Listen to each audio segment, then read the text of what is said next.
Good afternoon, everyone. Thank you for joining our webinar today, which is an update on the Cyber Essentials scheme with the changes that are going live later this month, actually. So, just a brief introduction. My name is Bruce Penson. I'm Managing Director of ProDrive. What we're going to cover today is just the major changes to the scheme. There are quite a few minor ones as well. But we're also going to just cover the implications both to your organisation and your staff of those changes. We're going to aim to be around 15 minutes, and then there'll be Q&A afterwards. If you have any questions, please put it in the chat, and as I say, we'll cover them at the end. We will send copies of the slides around to all attendees, so you don't need to jot down any notes if anything's on the slides. And there will also be a copy of this presentation available for download by logging onto our website. So we're assuming a bit of prior knowledge on Cyber Essentials as it's about this webinar. Obviously, there are two schemes, as I'm sure you're aware, a self-assessed one and the externally assessed one. The changes do apply to both schemes, and they go live on the 24th of January. So there's a few things just to be aware of around this. So if you have an assessment in progress, it's going to continue to be to the previous standard, and you have 6 months from the date the new scheme starts to complete that previous assessment. If you're doing a plus assessment, you have to do that anyway within 3 months of your standard assessment certificate being issued. So if you have a standard assessment certificate issued at some point within the next 3 months based on the old standard, your plus assessment will be on the old standard as well. And finally, once your existing certificate has expired, if you're an existing Cyber Essentials certificate holder, the renewal will be to the new standard. So we're going to start today with the biggest change. So the major sort of elephant in the room really with Cyber Essentials has been for a long time that it hasn't covered cloud services. It's only covered devices that hold data. So cloud services that hold data, for instance, Microsoft 365, have not been within scope. So all that is about to change with the new release. So going forwards, all cloud services are now in scope. So that what's important here is what Cyber Essentials defines as a cloud service.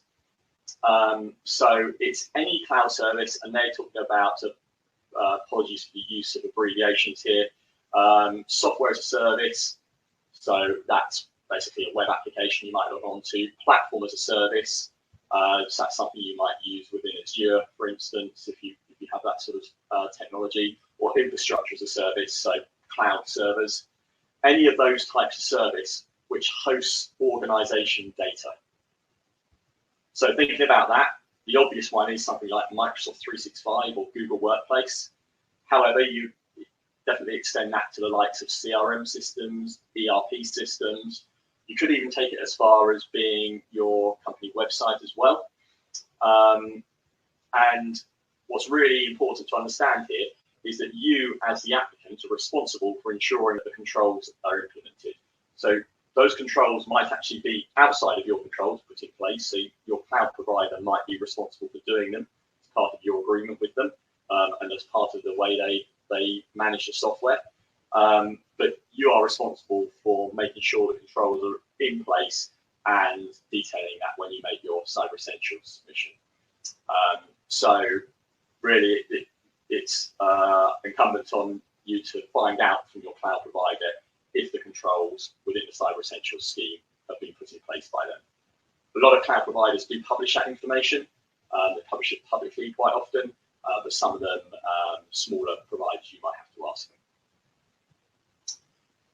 So user account controls. So these have always been in place with Cyber Essentials, but they've applied to devices only and not to cloud services. These user account controls are going to apply to cloud services as well. So let's have password policies in place for a certain number of characters.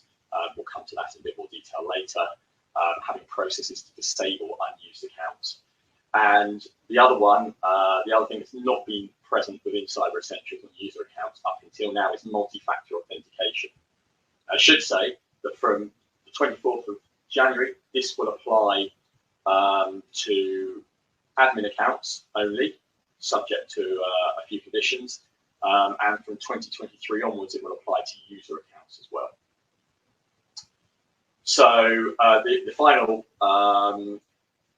important aspect of the controls on the cloud are that you should have separate admin accounts for any infrastructure as a service or cloud systems that offer authentication. So infrastructure as a service, as I said earlier, that's cloud servers. Cloud accounts offering authentication services. So Microsoft 365, Google Workspace both do this. So for instance, you can use Microsoft 365 to log on to lots of different applications, same as you can with Google. So what are the implications for organizations on this?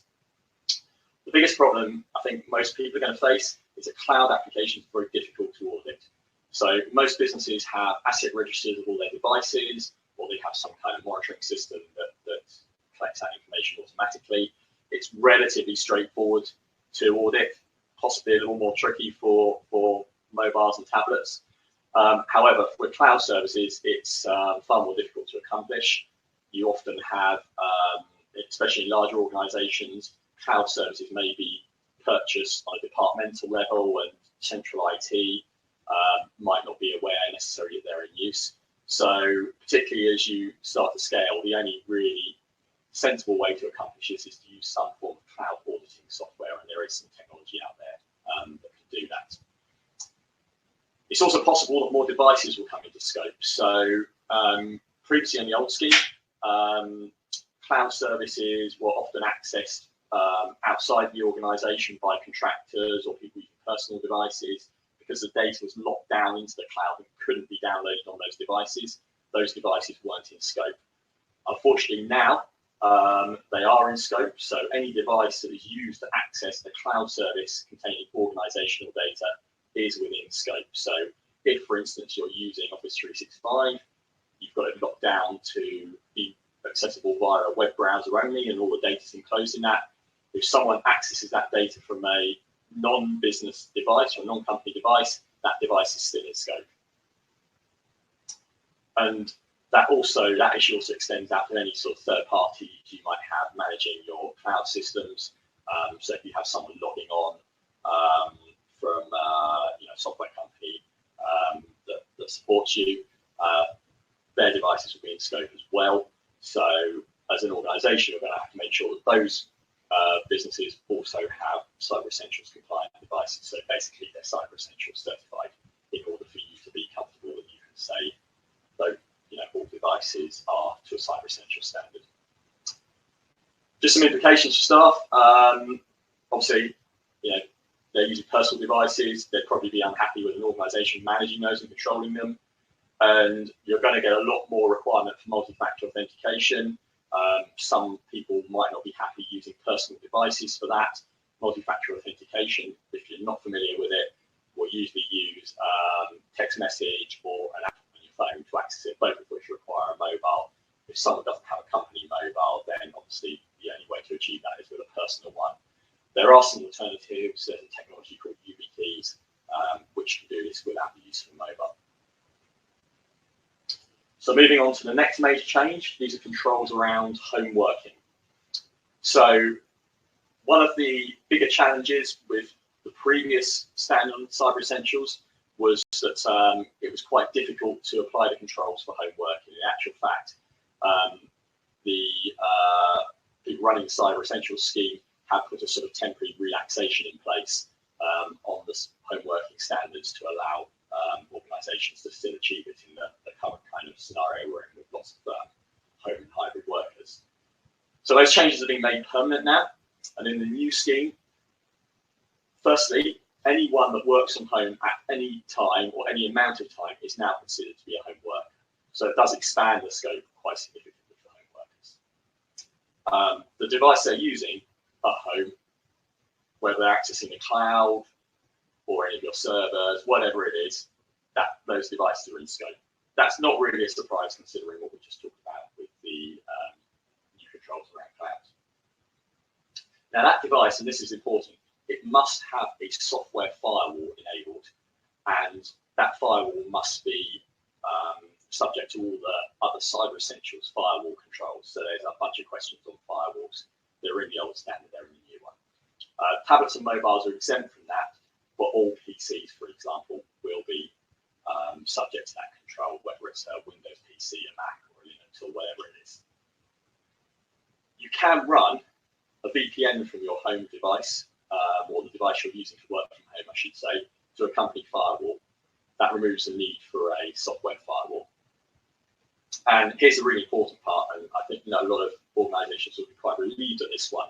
Home routers are not owned by the organization, so basically your internet provider's router that's usually installed in most people's homes, they are now out of scope. They used to be in scope, which was a really tricky control to deal with. They're now out of scope. So implications for business. Generally speaking, it's going to make things a bit easier for organizations because of this, mostly because of this requirement that home routers are now out of scope. Software firewalls, you will probably need some central controls. It's very difficult, if particularly you imagine you've got 100 people working from home. You're not going to be able to control the standards and all those firewalls in a practical way without some sort of central way of managing them. Now, most organizational or business IT systems have got ways of controlling those, so that shouldn't be a major issue. Obviously, all devices need to be managed, but I'm just going to make a cautionary note on this one. So this relaxation on home working controls, it's been done really because what the people running the Cyber Essentials scheme didn't want to do was make it unachievable for most businesses, and that's kind of where we've got to now with the number of people working from home. It was really difficult if you've got 75% of your business working from home to put a company firewall in each of those. It's really costly. The management overhead is high. So they specifically relaxed this control to make Cyber Essentials more achievable than it would otherwise have been had it been left in there. And they judge this to be kind of the lesser of two evils, really. So it should be said that from a security perspective, home working is still risky because you as an organization have no control over the home network, and therefore making sure that you've got the right level of security on home workers, such as having good security monitoring of the devices, the right anti-malware in place, and using VPNs if you've got particularly sensitive information on them. These controls are all still highly recommended, even if potentially the scheme has been relaxed a bit.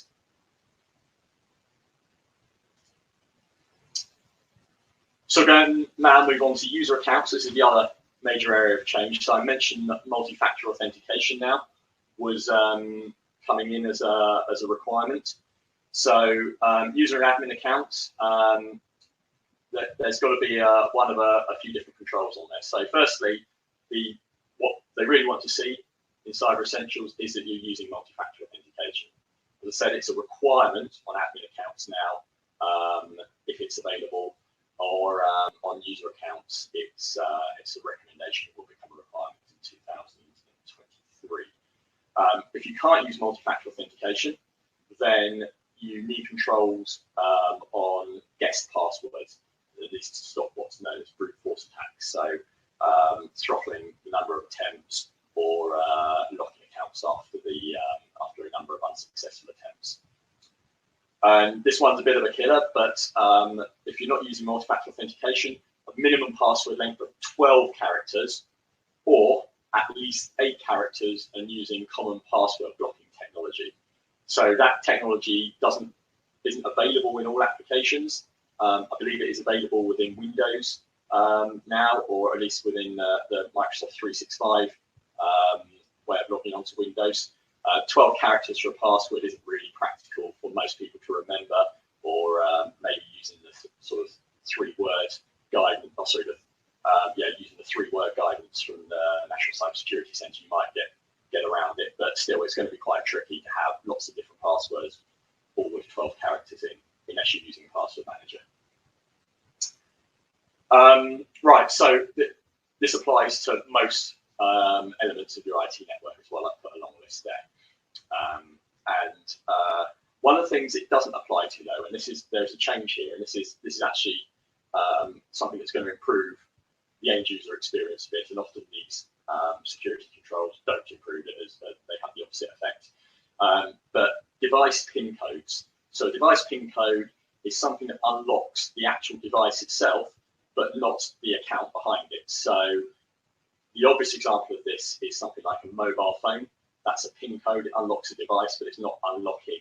It's not a code to unlock your business account on your Windows system. Likewise, you can get PIN codes on Windows PCs. It unlocks the PC itself, but it's not a gateway to the system, and the actual password is usually encrypted on the device. So those used to follow the same rules as passwords, 8 digits. That's now been dropped down to 6 digits. So organizational implications, that this is obviously driving more use of multi-factor authentication. I know a lot of businesses are doing this anyway. It doesn't prevent password reuse, which is one of the biggest risks around passwords, so using the same password in multiple systems. But the multi-factor authentication does reduce that risk a bit. Obviously, if you've got your staff entering multi-factor authentication code for everything they sign on to, it's probably going to be a bit of a hit in productivity. So you should consider looking at single sign-on wherever you can to try and mitigate that. I've already mentioned about using staff using personal devices and the issues with long passwords as well. So just finishing up with a few other points about the updates. So Cyber Essentials Plus. Cyber Essentials Plus follows the same standard as Cyber Essentials, but actually what they do is it's an actual test. So there's someone physically testing it.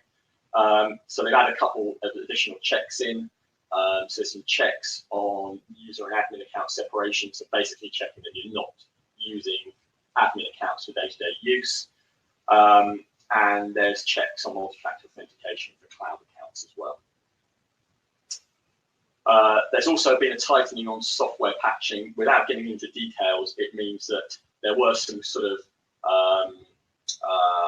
workarounds on some of the patching that allowed you to get away with not applying every single update, every single security update. Essentially now, without going into the technical details of it, really you have to apply every single security update within 14 days of release to every piece of software. And if the software isn't supported and there's no security updates, then you've got to essentially put it on a computer that's not connected to the internet and separated from your network. And finally, thin clients. These, if you use thin clients for accessing remote desktops or virtual desktops, these have been outside of the scope before. They're now coming into scope from January next year, and it means that they'll need to have security updates and operating system updates put on them as well. That might be tricky to achieve for some organizations because thin clients are quite difficult to manage. Usually the reason they're deployed is because you can lock them so they effectively reset themselves every time they're powered off. That won't be acceptable anymore. You'll have to have some way of managing them. Often it requires specialist software or more powerful thin clients. So it's just something to think about. You've got a little while yet because that's not for a year. Just a couple of final points. You can't pick and choose the assessment. So if you're getting assessed on the old standard, that's the standard your network should be to. If you're getting assessed on the new standard, that's the standard you should be working towards. If you're currently in progress with an assessment, obviously, unless you want to stop that and start again with a new standard, the best thing is to progress through that assessment and then put together a plan for how you're going to get up to standard for when you renew that assessment in 12 months' time. So you've got plenty of time to do it, but as I mentioned, the cloud side of things can be tricky, so it's worth starting that early. And really, you should expect these assessments to take a bit longer than they were before, just because you've got all this cloud element to deal with. So there's a few areas you can get some more resources, some information on this on the internet. As I said, these slides will go out, so you'll be able to find that information on them.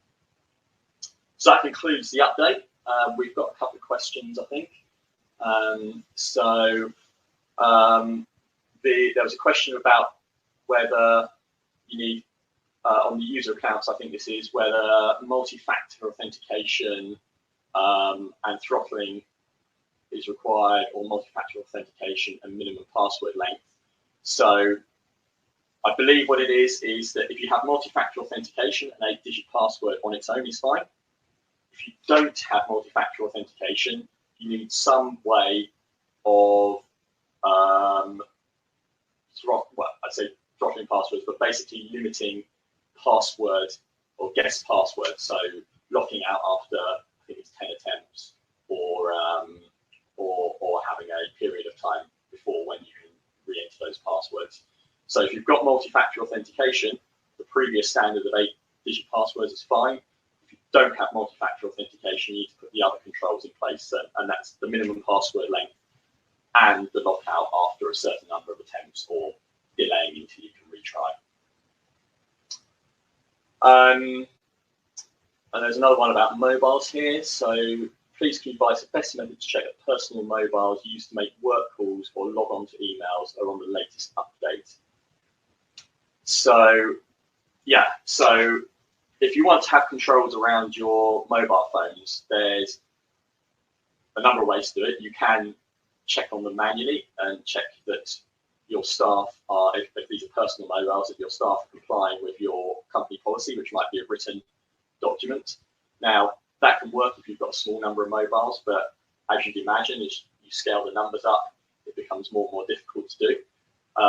So once you get to that point, you need to look at some kind of system to at least provide some level of management on personal mobiles.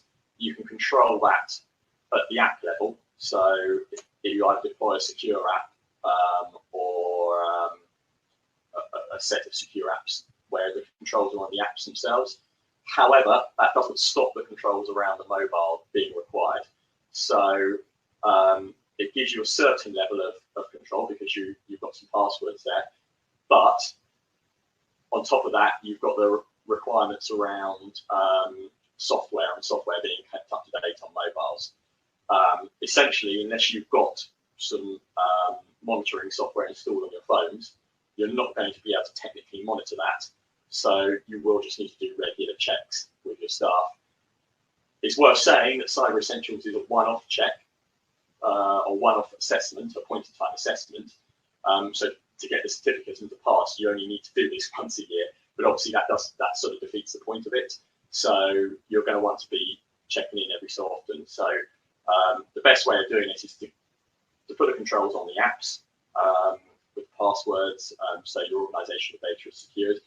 Then to have a written policy that you get your staff to sign and to revisit that every so often to make sure people are following that policy. And those things should be, they're not installing apps that fall outside your app policy, which might just be you're allowing apps from the App Store, but no kind of apps that don't come into it, that they're updating the operating system on the phone, and that they're updating all the apps on it as well. So it is an overhead, and really the best way of dealing with it is to provide company mobiles to everyone, but obviously that doesn't necessarily work well with all organisations or your staff potentially if they've got to carry two phones around. So it's not an easy one, and there's no magic bullet, unfortunately, for dealing with it. Right, so there's another question here saying, Cyber Essentials process, self-assessment stays the same. Is it still based on honest answers with no level of challenge? So, yeah, I mean, this is one of the things about Cyber Essentials. The basic level, you could, if you had the knowledge, respond to it, make up all the answers, and then submit it and get your certificate. Obviously, that kind of defeats the point of doing it. Because one of the reasons for doing this is to be secure, not just to get a certificate. Although some people might do that because they need it to bid some work or something. What I will say is that it is actually quite difficult because the assessment standards are quite high to get a pass on the Cyber Essentials if you aren't working with someone who understands exactly what the assessors are looking for. Because they are quite specific about what's required in order to give you a pass. So you'll probably find, and IASME, who run the Cyber Essentials scheme, have been putting quite a lot of work into ensuring that all the assessors certification bodies out there meet a certain quality standard and that they're going to scrutinise assessments properly. So yes, there may not be any audit of the basic level of cyber essentials, but unless you're working with someone who understands what's required, it's going to be quite difficult to get the certificate anyway. And the likelihood is that if you're working with someone who knows what's required, then they would probably have gone through the quality assessment process and therefore not submit a questionnaire or not sign off a questionnaire where they're not confident that the controls are being met. Obviously, the plus side of things does check some of the controls as well. So thank you very much for attending. I hope it was a useful use of your time, and have a good rest of the afternoon. Thanks. Bye.